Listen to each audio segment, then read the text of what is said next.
Hey everyone, welcome back or welcome. I've been getting a lot of comments recently about my makeup, especially on the skin and the lips. So today I'm gonna do a quick makeup tutorial for you to show you how to achieve this natural makeup look with glowy skin and juicy lips.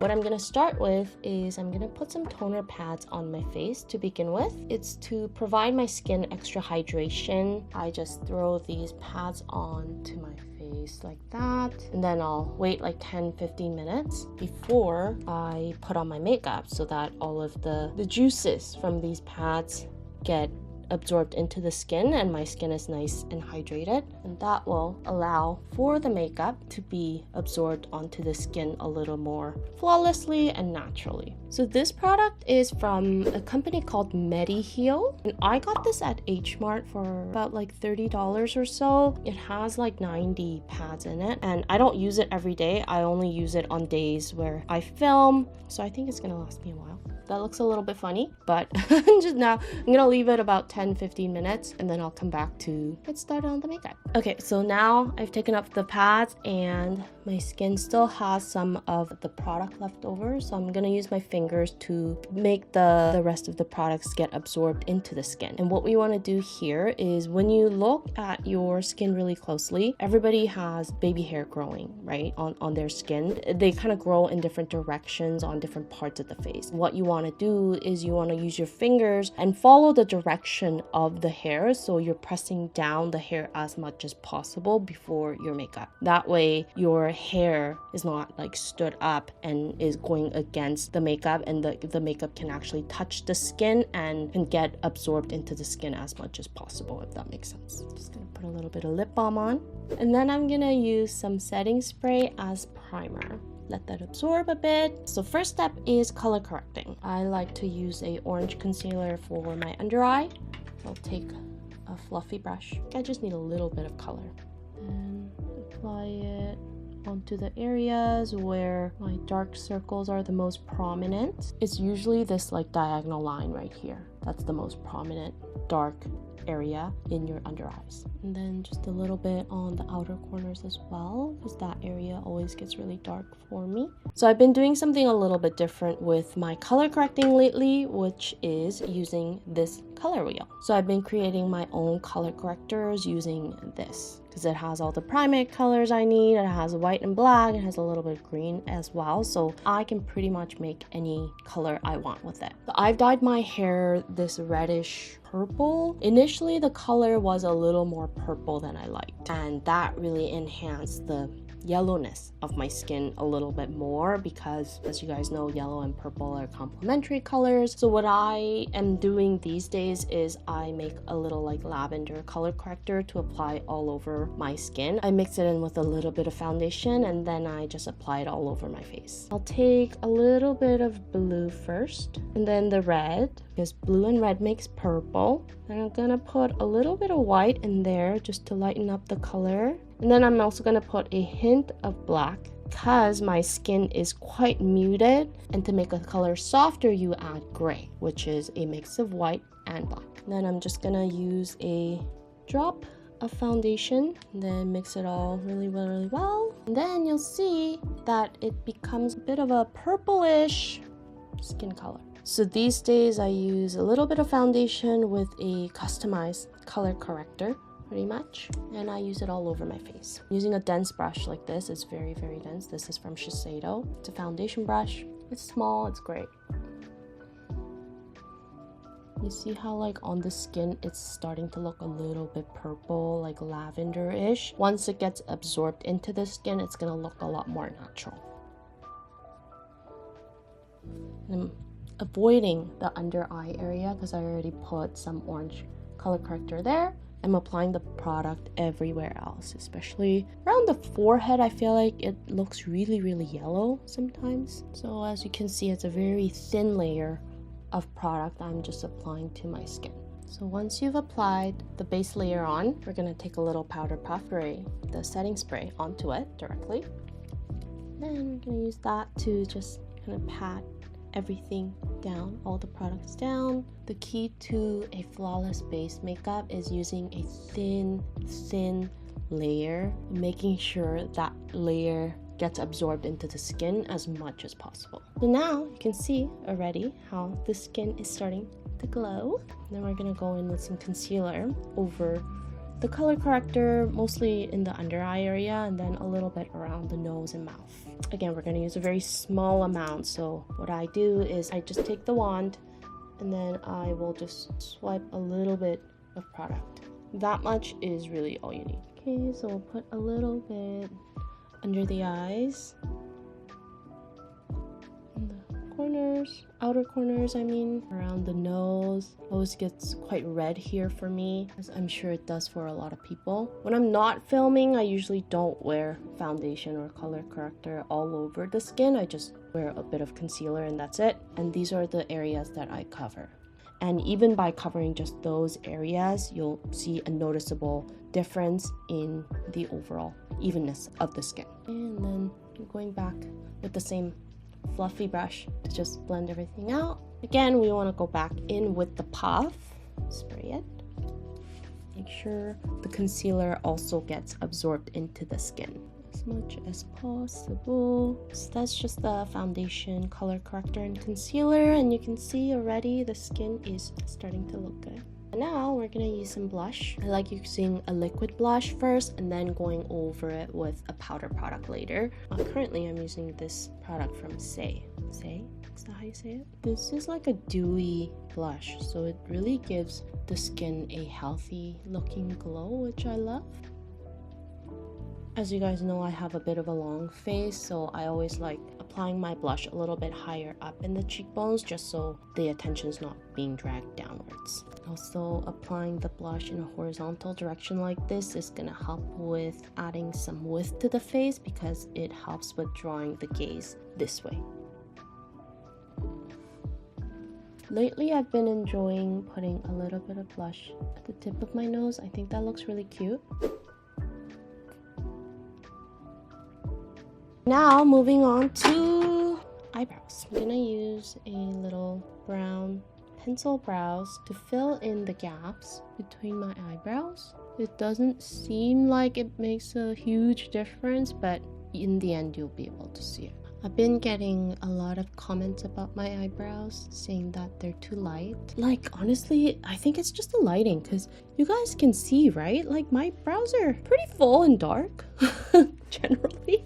And I do use a little bit of eyebrow gel to lighten the brows because I like the look of it. But a lot of people have been commenting about like me not having brows. But I guess on screen, maybe because of the lighting, it translates a little bit differently. I don't know. So once that's filled in, I am gonna go back in there with a darker color this time, and this is a brush type. So I'm gonna start drawing little strokes. Extend the brow ends.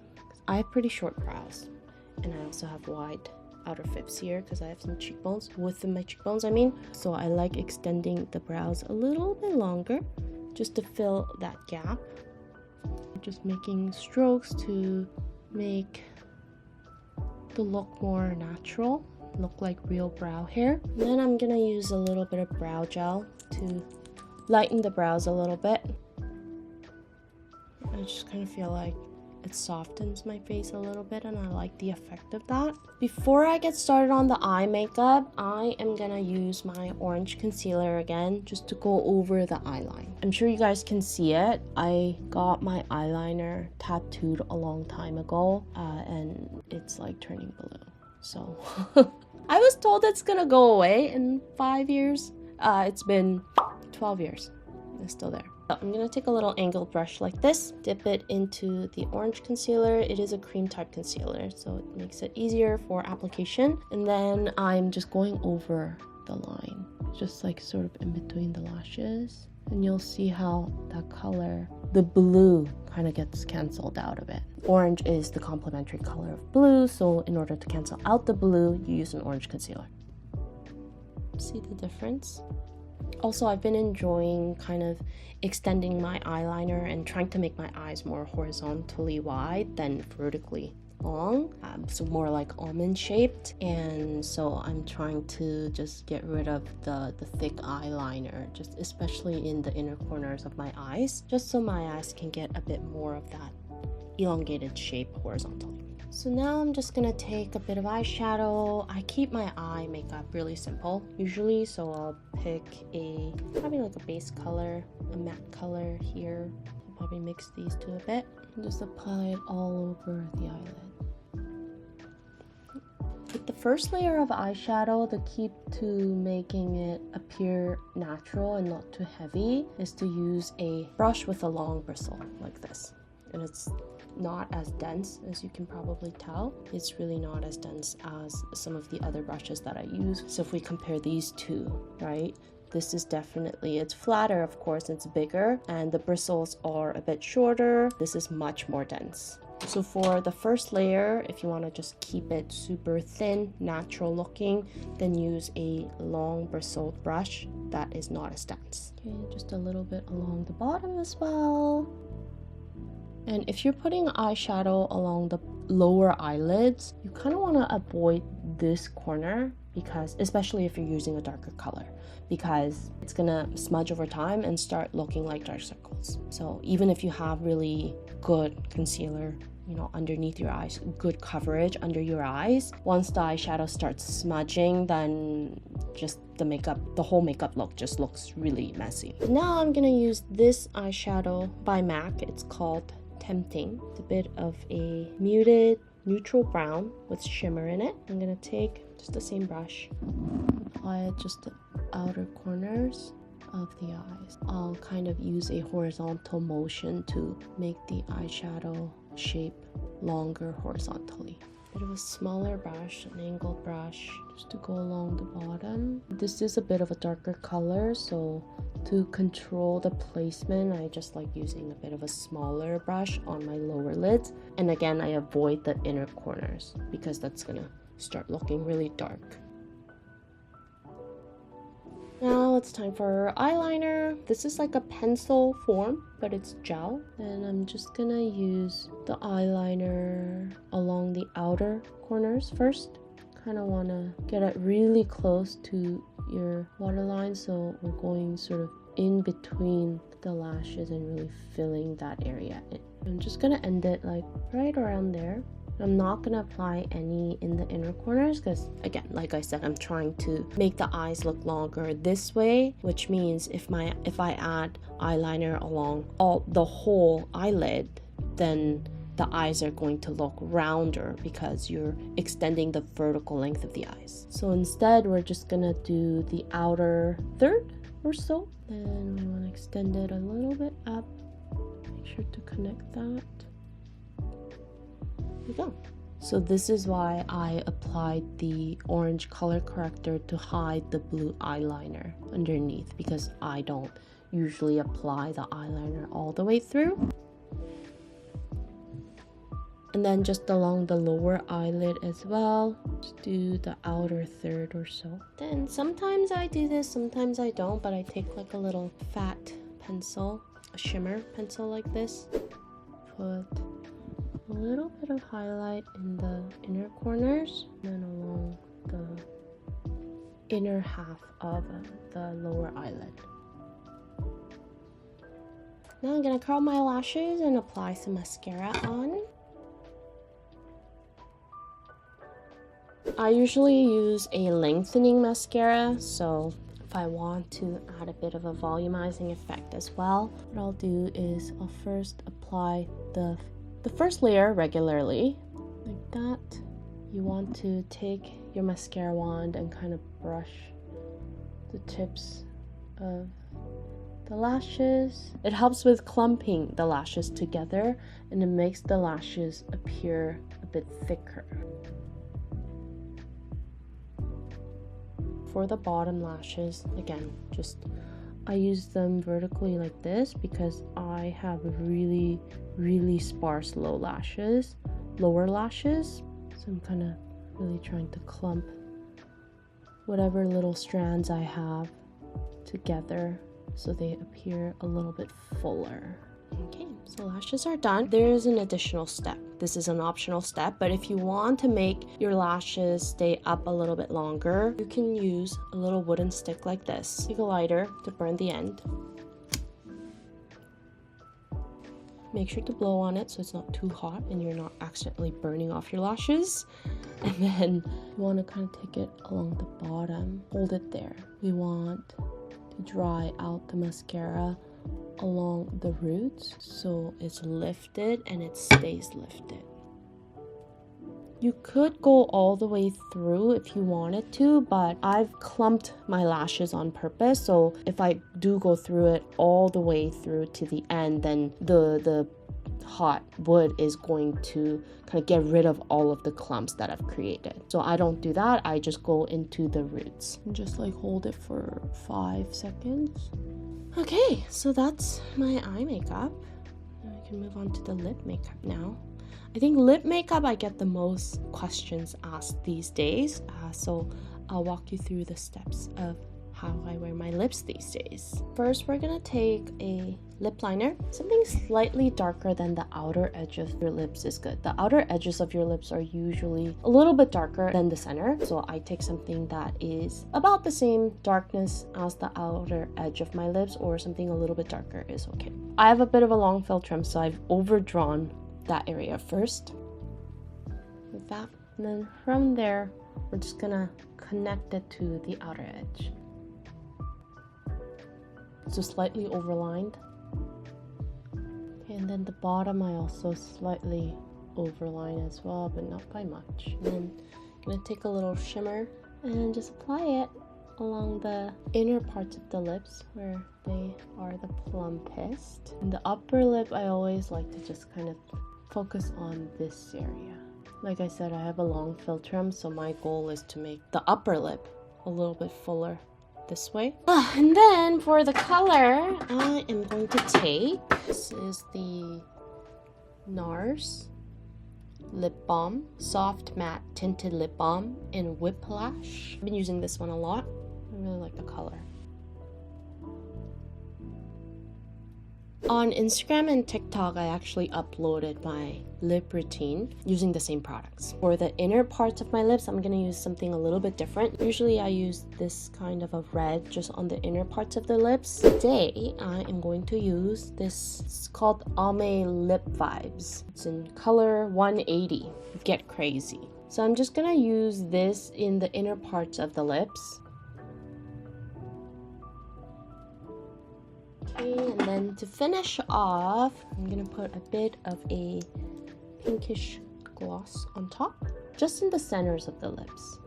So not all the way, but just in the middle. So that is my lip routine. Okay, now we've got some finishing touches to do. First, I'm gonna take my setting powder. So I'm just gonna apply that powder all over the brush. Find the brush makes it a little bit more natural looking, but if you have really oily skin, you should use a powder puff for those areas because it's gonna make the powder last longer on your skin. And then with the contour, I'm gonna use 2 shades. I'm gonna mix them. It is one product, but what I do is I'll just like this. Again, use this part to kind of like mix the 2 colors in, tap any excess. And we're gonna start with contouring just from outside in all the way through. Like I said, I have wide outer fifths, right? So from the outer corner of my eyes to the outer edge of my ears, that width is a little bit wide for me because I have some width in my cheekbones. So to add a bit more dimension to the face, gently sweep through the entire edge. Then once I've done that, I am gonna go back, and this is an optional step. I don't always do this, but if you do still want to get that accentuated cheekbones look, or if you want to make your cheeks appear a little bit slimmer, what I'll do is I'll make a little line from the ear to about where the outer corner of my eyes are. From outside in, we'll do a few sweeps like that. Also gonna make a vertical line down like this. Making that square gives your cheeks a bit more of a hollowed look. So if you have a bit of fullness in the cheeks, I've gained a little bit of weight these days, so don't like how full your cheeks appear, then you can kind of make a little triangle and fill in this area. Blend down instead of blending up, and then from here blend outwards. Same thing on this side.